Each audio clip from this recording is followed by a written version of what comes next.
திமுகவுக்கு குறையுங்கிறத சொல்றப்ப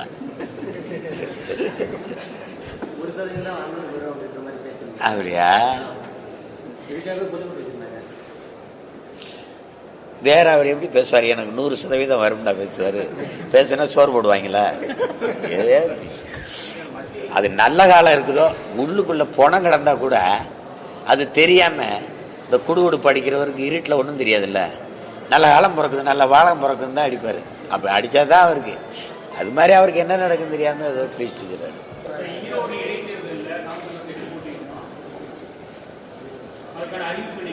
தம்பி, அந்த தேர்தலை நாங்க போட்டியிடுறதுக்காக தான் கொண்டு வரப்படுது. அதனால நாங்க உறுதியா போட்டிடுவோம்.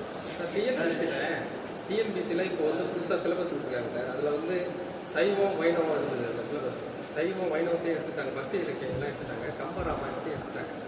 எப்படி பாக்குறீங்க? வந்து ஏற்கனவே அந்த சிலபஸ் படிச்சுட்டு நிறைய கம்பராமாயணம் அவங்க கதை தானே, அவங்க வச்சிருப்பாங்களே. எடுத்துட்டாங்க சார். ஏற்கனவே அதை படிச்சுட்டு ப்ரிப்பேரா இருக்கிற ஸ்டூடெண்ட் நிறைய வட்டக்காரங்க பேர் விட்டாங்க. திடீர்னு எதுல எந்த இதுல டிஎன்பிசி 4th குரூப் செகண்ட் பக்தி இலக்கியங்கள் எடுத்துட்டாங்க சைவ வைணவம். நீங்க கேட்டீங்கள கேள்வி, அவர் பதில் சொல்றாரு பாருங்க. இப்ப இப்படி எடுக்கிறாங்கல்ல, கட்டாய இந்தி 5ஆம் வகுப்புலேருந்து பொதுத் தேர்வு, 3ஆம் வகுப்பில் பொதுத் தேர்வு, 5ஆம் வகுப்பு பொதுத் தேர்வு, 8ஆம் வகுப்பு பொதுத் தேர்வு. உலகத்தில் கல்வியில் முதல் இடம் எந்த நாடு இருக்குன்னு நினைக்கிறீங்க? தென்கொரியா. அது 8 வயசுல தான் பிள்ளையே ஒன்றா சேர்க்குது. எத்தனை வயசுல?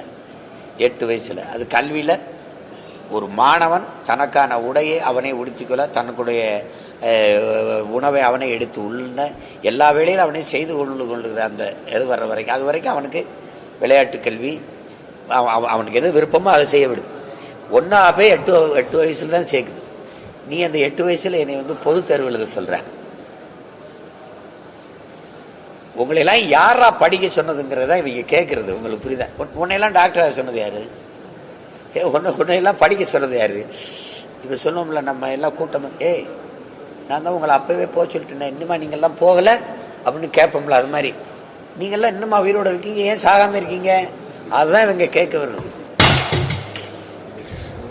அந்த அடிப்படையில் எல்லாமே ஒன்னா இருக்குங்க. ஆனா காவிரியிலிருந்து மட்டும் எனக்கு தண்ணி வராதுங்க. இது எப்படி?